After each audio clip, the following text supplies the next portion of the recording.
Hey guys, आप सभी लोगों का स्वागत है क्यूरेटिव योगा का एक नए फ्रेश और कमाल एपिसोड में। नमस्कार दोस्तों, मैं हूं अंतरीप और आप देख रहे हैं क्यूरेटिव योगा। तो चलिए नया कोच देखते हैं, नया कोच सीखते हैं।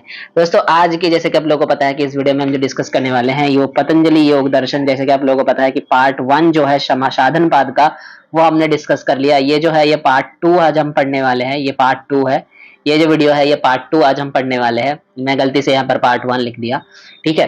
पार्ट 1 आप लोगों ने देख लिया होगा। अगर आपने नहीं देखा तो साधन पाद का पार्ट 1 ऑलरेडी मेरे चैनल पर यूट्यूब में प्लेलिस्ट में जाइए, पतंजलि योग दर्शन की जो प्लेलिस्ट है वहां पर जाइएगा, आपको समाधि पाद कंप्लीट मिल जाएगा। बैक टू बैक पार्ट वहां पे 4 पार्ट होगा समथिंग। और उसके बाद साधन पाद का जो है पहला पार्ट आया है, उसके बाद ये जो है वो साधन पाद का दूसरा पार्ट है, ठीक है। और अगर आप लोगों को जैसे कि पता है कि ये स्लाइड भी चाहिए तो मेरे टेलीग्राम चैनल पर जल्दी से जल्दी जुड़ जाओ। रेगुलर बेसिस पर अगर क्विज करना चाहते हो, लास्ट 1 मंथ जो हम क्रैश कोर्स क्विज करते हैं, अगर वो प्रैक्टिस करना चाहते हैं रेगुलर बेसिस पर, आपको स्लाइड अपडेट्स चाहिए, कोर्सेज अपडेट चाहिए, तो आप वहां पे जुड़ के हमारे साथ फ्री में सारा का सारा कंटेंट के उपलब्ध कर सकते हो, ठीक है। चलो इस वीडियो में जल्दी में आगे बढ़ते हैं और पढ़ते हैं कि क्या क्या बताया गया है सेकंड पार्ट में। जहां तक हमने पहले पढ़ा था या 11 नंबर को श्लोक तक हमने पढ़ लिया था। आज जो है यहाँ पर हम 12 श्लोक से स्टार्ट करने वाले हैं साधन पाद का। तो चलो 12 से क्या बताया जा रहा है इसका कंसेप्ट क्या है श्लोक का। इसका जो कंसेप्ट है वो है पर्पस ऑफ डिस्ट्रॉइंग कर्माशय। यानी 12 नंबर श्लोक में ना महर्षि पतंजलि कहते हैं कि कर्माशय जो है उसे नाश कर दो। कर्माशय को नाश करने के लिए कह रहे हैं, कर्माशय का जो है उसे नाश करने के लिए कह रहे हैं। तो एक स्वाभाविक क्वेश्चन आता है ना कि क्यों नाश करना है कर्माशय को। तो देखो उसका कारण भी बता रहे हैं महर्षि पतंजलि, क्योंकि हम तो बिना कारण में सुनने वाले हैं नहीं। अच्छी चीजें है ना तो हम सुनते नहीं है। तो महर्षि पतंजलि जो है उसके लिए कारण बता रहे हैं।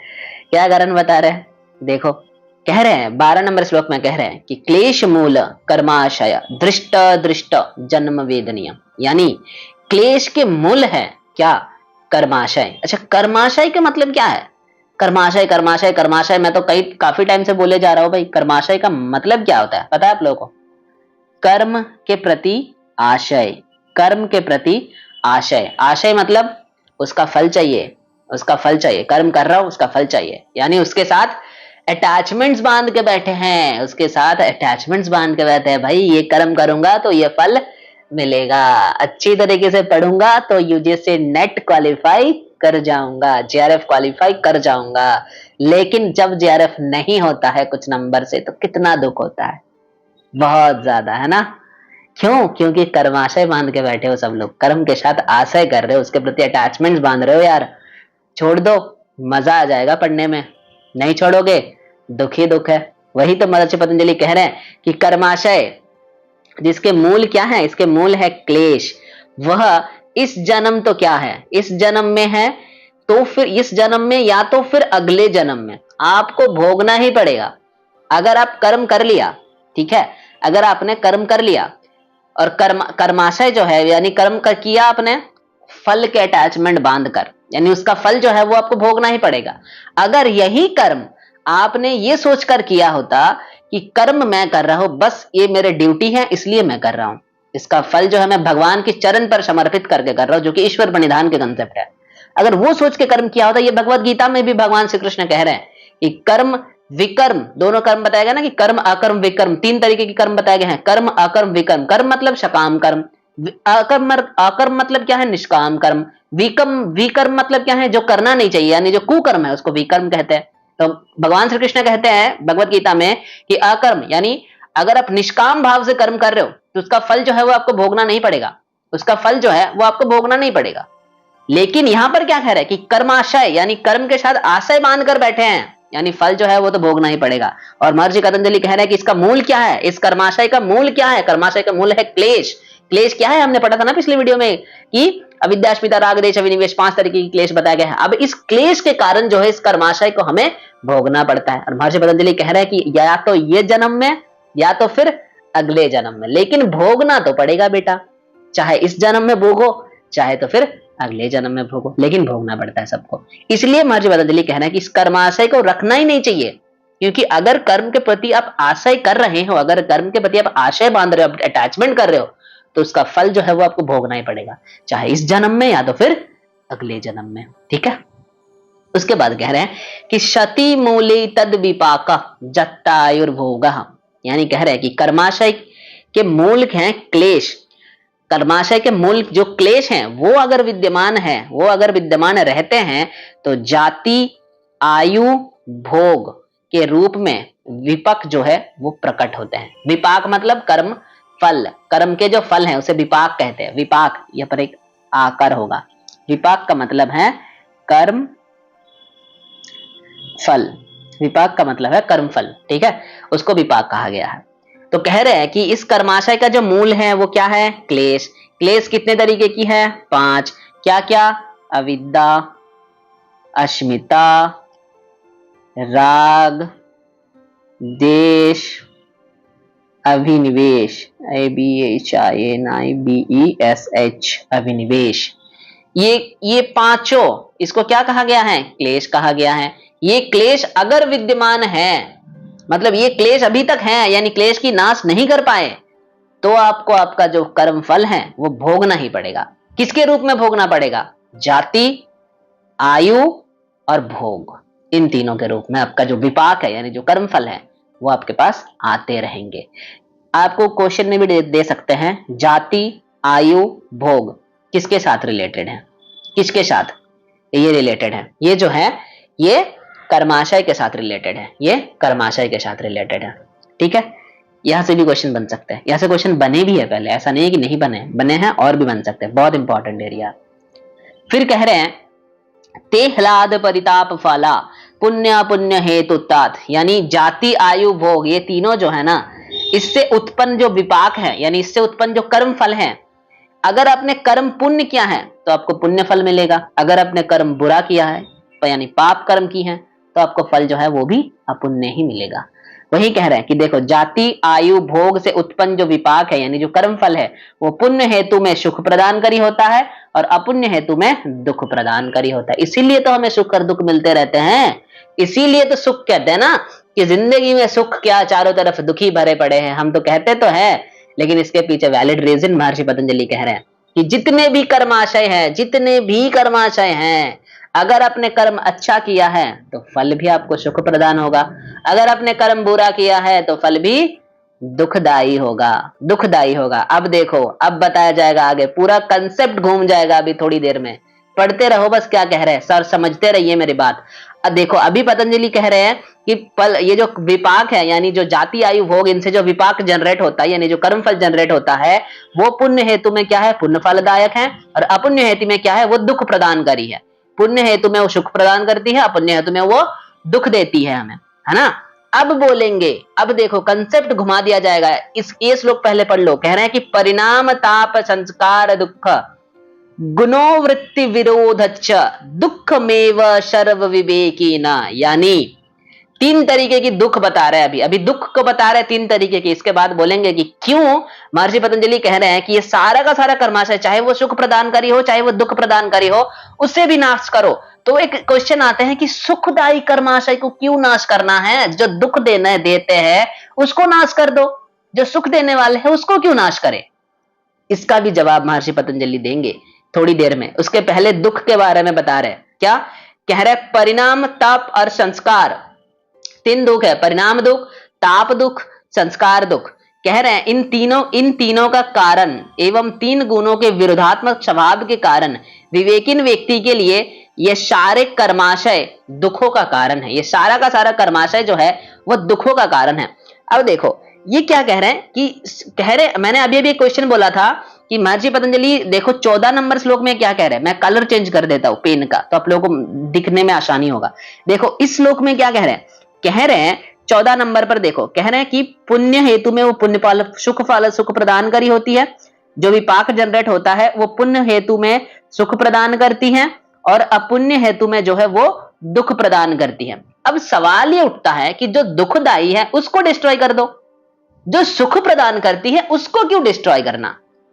जनरल सवाल है ना कि जो सुख प्रदान कर रहे हैं उसको क्यों डिस्ट्रॉय करेंगे हम।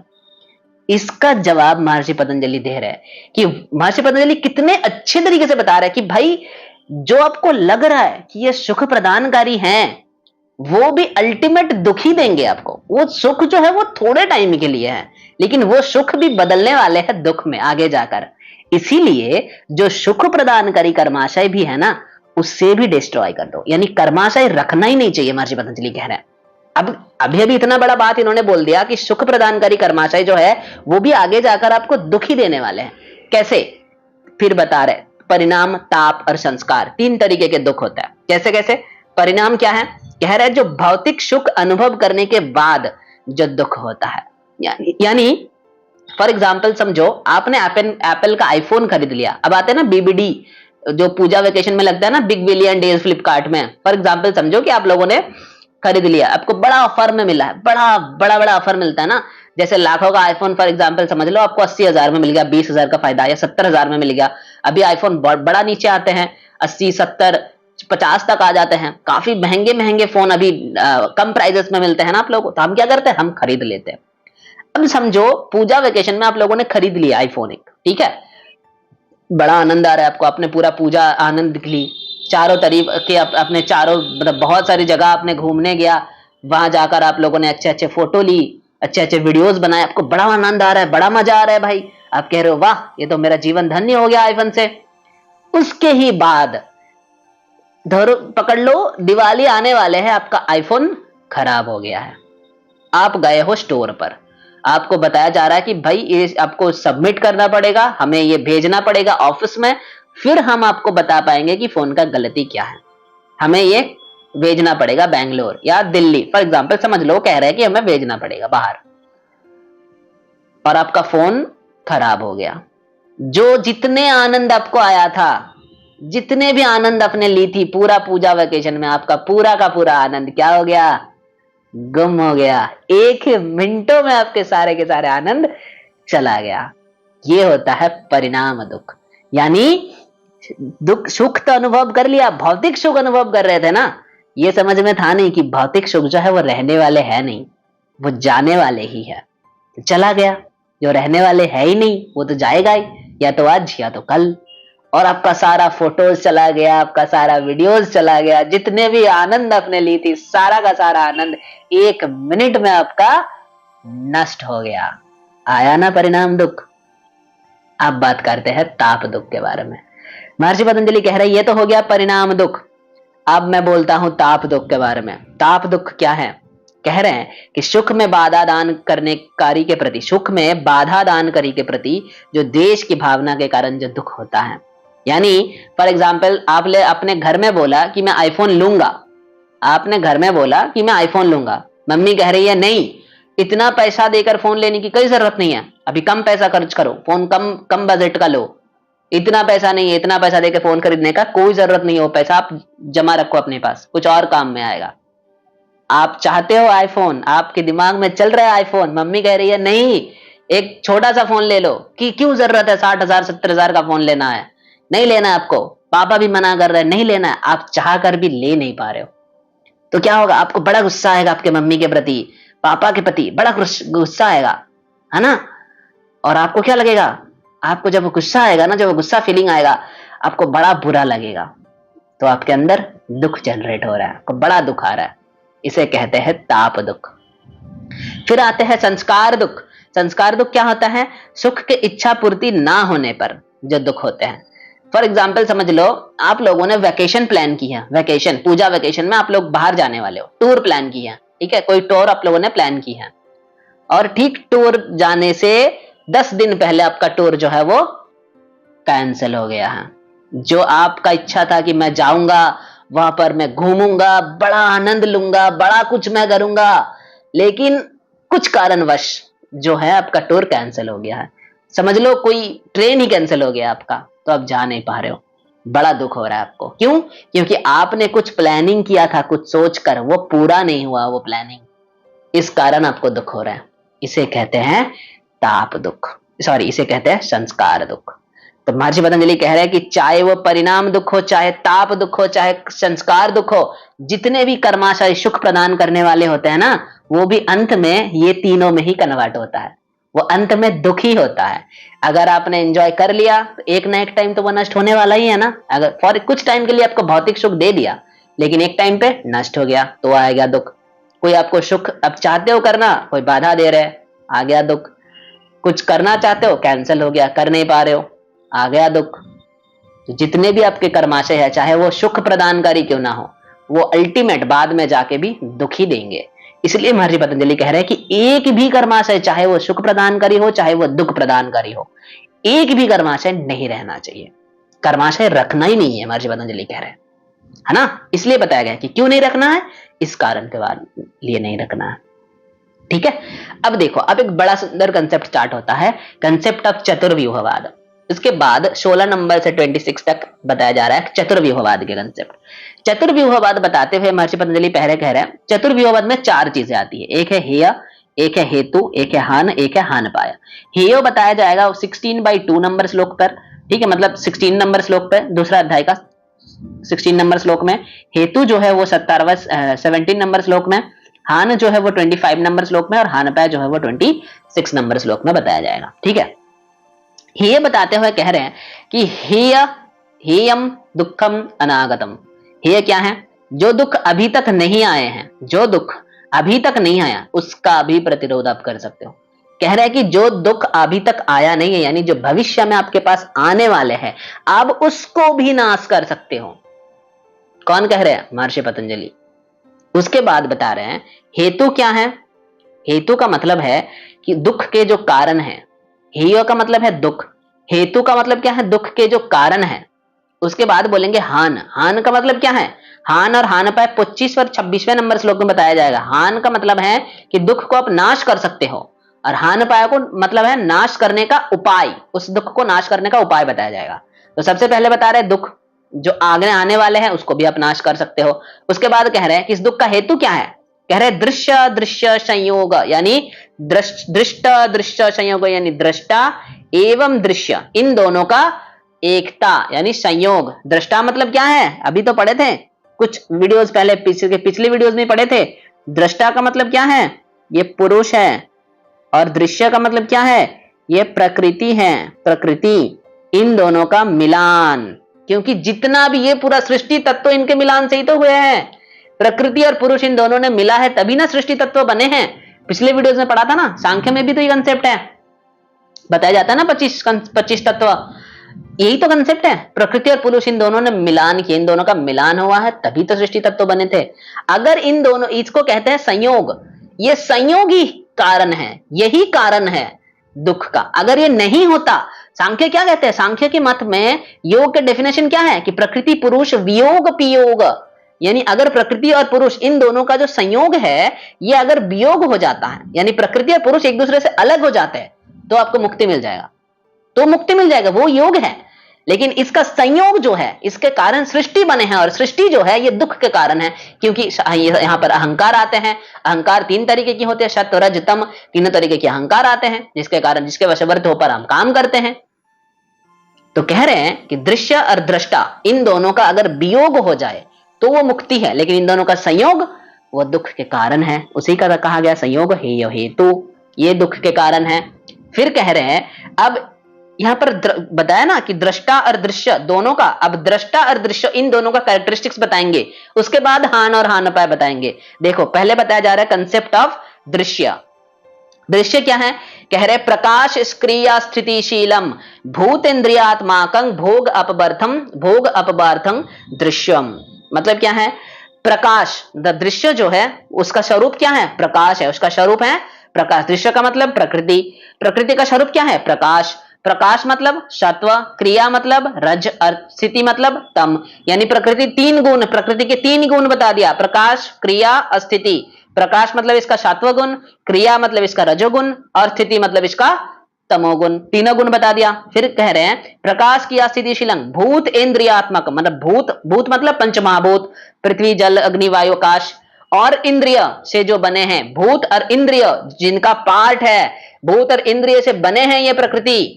फिर कह रहे हैं इसका उद्देश्य क्या है, इसका उद्देश्य जो है भोग अपवर्ग, यानी भोग और अनुभव करना, और अपवर्ग यानी मोक्ष करना, ये दोनों इसका उद्देश्य है इस प्रकृति का। तो दृश्य को बताते हुए बड़े अच्छे तरीके से बताया गया है कि दृश्य जो है उसका स्वरूप 3 बताए गए हैं। क्या आपको पूछ सकते एग्जाम में, दृश्य का स्वरूप बताओ, प्रकाश क्रिया स्थिति, आंसर होगा प्रकाश क्रिया स्थिति, इसका स्वरूप है ये 5 महाभूत और इंद्रिय से बने हैं। दूसरा नंबर हो गया 5 महाभूत और इंद्रियों से बने हैं। एक नंबर पे इसका स्वरूप बता दिया, सत क्रिया, सत रज तम तीनों तरीके का। मतलब सत जो है वो प्रकाश है, रज जो है वो क्रिया है, तम जो है वो स्थिति है। अब कह रहे पंच महाभूत और इंद्रियों से बने हैं ये। फिर कह रहे हैं इसका उद्देश्य क्या है, इसका उद्देश्य है भोग और अपवर्ग, भोग और अपवर्ग। ठीक है, ये बता दिया पूरा का पूरा कैरेक्टरिस्टिक्स ऑफ दृश्य। अब कह रहे हैं कि इस दृश्य का गुण बता रहे, इसका गुण बता रहे, कह रहे इसका चारों कैरेक्टरिस्टिक्स हैं। क्या क्या? सबसे पहले बताया जाएगा चारों कैरेक्टरिस्टिक्स। सबसे पहले क्या बताया जाएगा? विशेष, अविशेष, लिंग मात्र, अलिंगानी, गुण परवानी। यानी इन चारों कैरेक्टरिस्टिक्स का गुण है। विशेष तत्व क्या है? प्रकृति का जो विशेष तत्व है उसमें आते हैं पंच ज्ञानेन्द्रिय, पंच कर्मेंद्रिय, पंच महाभूत एवं मन। यानी टोटल जो है 16 तत्व आते हैं, टोटल 16 तत्व आते हैं उसमें। फिर कहते हैं अविशेष। अविशेष तत्व क्या है? पंच तन्मात्राएं और उसके साथ अहंकार। पंच तन्मात्राएं और अहंकार यानी टोटल 6 तत्व आते हैं अविशेष में। फिर कह रहे हैं लिंग मात्र। लिंग मात्र क्या है? महत तत्व यानी बुद्धि, इसे कहा है लिंग मात्र। अलिंग जो है वो है प्रकृति। यानी टोटल कितना आया? 16, उसके साथ मिलाओ 6, यानी अगर 4 जोड़ते हैं तो 20 होता, और 2 मतलब 22, 23, 24, टोटल 24 आ गया। 24वें तत्व टोटल डिफाइन कर दिया प्रकृति को, प्रकृति का अंदर। क्योंकि 25वें तत्व तो पुरुष खुद है, पुरुष प्रकृति का अंदर थोड़ी ना आएगा, तो पुरुष को छोड़ दो, एक बाकी 24वें इसके अंदर आ जाते हैं। ठीक है, बाकी 24वें तत्व इसके अंदर आ गया। ये बता दिया इसका विशेष तत्व, अविशेष तत्व, लिंग मात्र, अलिंगानी।